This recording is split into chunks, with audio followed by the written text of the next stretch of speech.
Tuhan mau kita berdoa dan mendapatkan apa yang kita doakan. Bagi beberapa orang, berdoa adalah suatu kewajiban agamawi yang membosankan. Bagi saya sendiri, saya suka sekali berdoa. Dan lebih daripada itu, saya mendapatkan apa yang saya doakan. Saat kita datang di hadapan Tuhan, Ia tidak marahi kita, Ia justru menyambut kita. Dan jika Ia mau mengatakan sesuatu saat itu juga, maka yang akan Ia katakan kepada kita adalah, "Mengapa kamu menunggu lama hanya untuk datang berdoa?" Ada sebuah gambaran indah yang menggambarkan bagaimana Tuhan menyambut kita ketika kita datang kepadanya.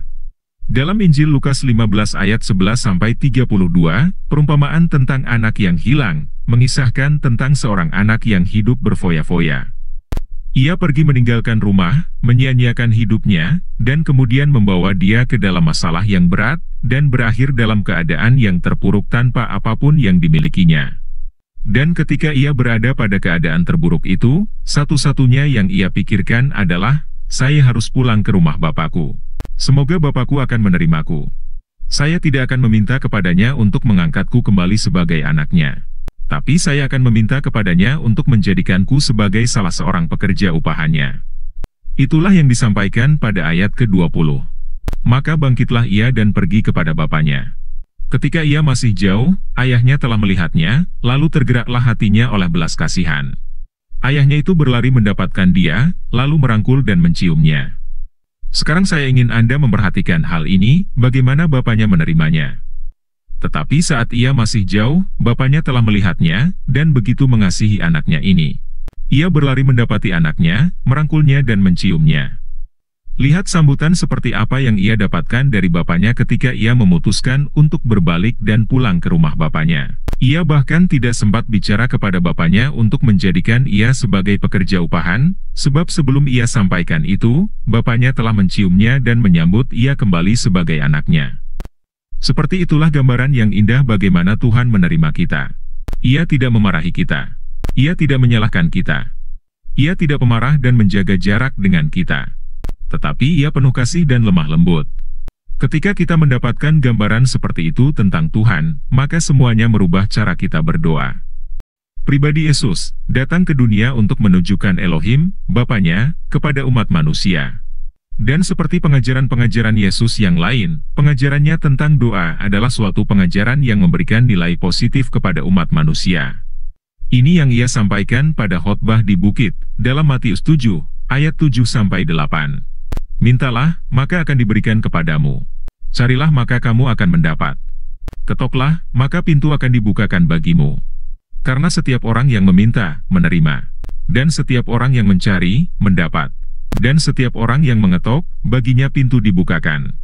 Dan kita baca lagi di Markus 11 ayat 24, "Karena itu aku berkata kepadamu, apa saja yang kamu minta dan doakan, percayalah bahwa kamu telah menerimanya, maka hal itu akan diberikan kepadamu." Dari apa yang Tuhan Yesus sampaikan itu, apakah kita masih tidak yakin untuk berdoa? Semua yang kamu minta dalam doa, dan apa saja yang kamu minta dalam doa. Dan lihatlah apa yang Tuhan Yesus sampaikan setelah itu. Ia mau supaya kita percaya bahwa kita sudah terima apa yang kita doakan. Jadi sangat penting bagi kita untuk sadar tentang ini, bahwa kita terima ketika kita berdoa. Dan yang sering kita alami bahwa kita harus menunggu untuk jawaban doa-doa itu. Kebenaran yang harus kita ingat bahwa oleh iman, kita sudah menerima apa yang kita doakan saat kita berdoa. Dan di akhir pengajarannya kepada murid-muridnya, di dalam Injil Yohanes, Tuhan Yesus 3 kali memberi kepastian kepada kita bahwa Tuhan Elohim, Bapanya akan menjawab doa-doa kita. Dengarlah firman Tuhan ini dalam Injil Yohanes 14 ayat 13 dan 14. "Dan apa juga yang kamu minta dalam namaku, aku akan melakukannya, supaya Bapa dipermuliakan di dalam Anak. Jika kamu meminta sesuatu kepadaku dalam namaku, aku akan melakukannya."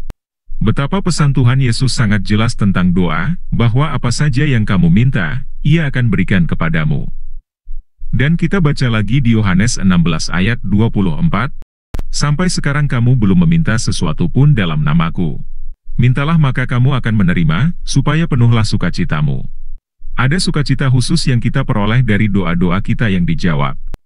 Tahu bahwa Tuhan Elohim, pencipta langit dan bumi, yang memerintah seluruh alam semesta, memberi telinganya kepada doa-doa setiap orang. Bahwa Ia menjawab apa yang kita minta kepadanya, dan Ia menjawabnya secara pribadi kepada setiap orang.